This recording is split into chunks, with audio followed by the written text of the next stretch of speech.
It's 6:45 and time for News to Go. We have a look at today's top news stories, traffic and weather, all before you head out the door. We start with the plane crash investigation in the upstate. It happened yesterday morning in Oconee County. This is an exclusive look at the scene from Sky 4, where you can see the plane still upright. Oconee County Airport officials tell us the plane did not take off from the airport. We're told the pilot is okay. Meanwhile, the DUI charge against Clemson athlete Ian Schieffelin has been reduced. The Clemson city attorney says Schieffelin is now charged with reckless driving. That decision was made after the city attorney and law enforcement said they reviewed the evidence. We're told as part of the reduction in charges, though, Schieffelin will pay $600 to the Community Foundation of Greater Clemson. The attorney says he'll also take part in presentations to local schools on how to avoid drug and alcohol abuse and to avoid making poor decisions. Asheville fire officials say a road is back open after a water rescue. We're told a car went over an embankment and into the river in the area of Lyman Street. This happened yesterday morning. Video from the Asheville Fire Department shows crews lifting the driver out of the water. Still no word on their condition. Crews are making significant progress replacing a 133-year-old dam in Greenville County. Water's now flowing over the new Conisty Dam, and experts say without that replacement, it could burst and cause one of the worst environmental problems in state history. The dam was only built to last 50 years. We're told construction should wrap up within the next couple of weeks, with the whole project finishing up by the end of October. 6:47 is your time, and today marks 11 months since Hurricane Helene. Our Isabel Marg joins us live right now at Unity Park, which saw significant flooding during the storm. Isabel?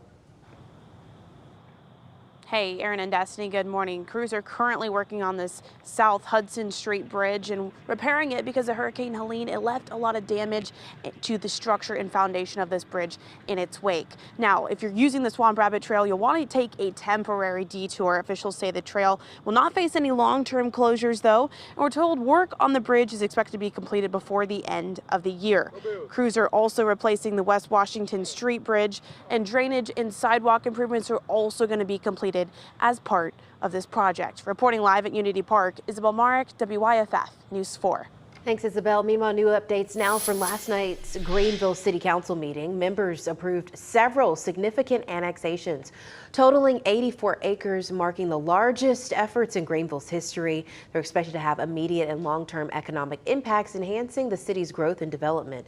During the meeting, Council praised the planning team for their efforts in achieving these historic changes. Council also approved the first reading of a plan to expand the Greenville Zoo. According to the city, the plan would appropriate more than $3 million to build a new addition called the Phillips Family Farm.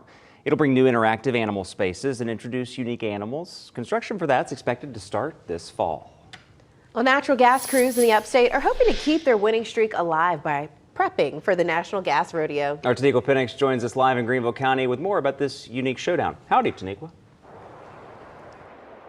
Howdy, Aaron. Good morning, Destiny. Listen, there won't be any cowboy hats, no horses, no bull riding, but this rodeo will be just as competitive. You see them right there in action. That's the Piedmont Gas, Greenville, and Spartanburg teams. They're training, they're digging through sand and gravel, cutting pipe, and just running back and forth from one challenge to the next, demonstrating safety and technique. Now, in this rodeo competition, teams are tested on speed and precision. It's about teamwork, sharpening their skills, and still making sure, again, that safety is a priority. The teams are heading to Kentucky next month. They're competing September 11th to 12th. We'll see who the winner is of this showdown. For now, reporting live in Greenville, Taniqua Penix, WYFF News 4. Tipping my hat off to you. All right, Tia, it's just about 6:50 on this Wednesday morning. It's a northeast wind at about 5 to 15, ushering in that cooler atmosphere from Canada. And you can see we're seeing a good deal of sunshine from Anderson over toward Asheville. Some high-level clouds filtering in from Greenville over toward Spartanburg. Those temperatures down into the 50s and 60s at this hour, in the 40s and 50s. And in western North Carolina, 55. Good morning in Asheville, 57 in Hendersonville, 61 from Clemson down toward Anderson, 63 currently in Greenville, and 59 in Spartanburg, also toward Gaffney, 60 from Greenwood, and 58 in Elberton. So that forecast for today here in the upstate, it's a northeast wind at about 5 to 10 miles per hour. Good deal of sunshine. And we'll see some high-level clouds filter on in later this afternoon into the evening hours. High temperature near 80, very similar to what we saw yesterday. And across the mountain locations today, a good deal of sunshine for the bulk of the day. Those high-level clouds filter on in later on today with high temperatures into the mid to upper 70s. Destiny. Let's take a live look from Pelham Road right now. Busy, busy, busy. I-85 north and southbound as the sun is rising. But we're not seeing any slowdowns right now, which is a great start to your, Wednesday morning. All right, let's take a look at your travel times. I-240 to Asheville Highway should take you 11 minutes. Airport to Woodruff Road, 11 minutes. Fairview Road to downtown, 13. Bon Secours St. Francis is hosting the 2025 Walk to Remember event happening at Fluor Field this October. It takes place on Sunday, October 4th. The lunch and activities will be from 1 to 2 p.m. and the service will start at 2. The event gives families who have experienced pregnancy or infant loss the opportunity to honor and remember their children. Meanwhile, the Alzheimer's Association is inviting Buncombe and Henderson County residents to participate in the annual Walk to End Alzheimer's. That's on September 27th, 1 year to the day after Hurricane Helene hit western North Carolina.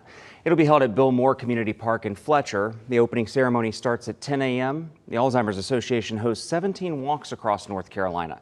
You can register for one on act.alz.org. Well, Clemson City officials are looking for help as they are creating plans for a popular park. Abernathy Park in downtown Clemson is undergoing massive infrastructure improvements, paving the way for cosmetic renovations. The park sits right in the heart of Clemson and along a cove in Lake Hartwell. Yesterday, families were at City Hall for an open house and public input session. People were asked to list ways they hope to improve the park and what aspects they currently like. And we like the boardwalks, so we like to be able to walk at night. You know, you can see the sunset. They have nice swings there, so we can sit and relax, listen to the water. Being able to access it from the water has been really fun. So definitely hoping that stays and that we can utilize those resources. If you couldn't make yesterday's meetings, a new set of plans will be available for public input in October.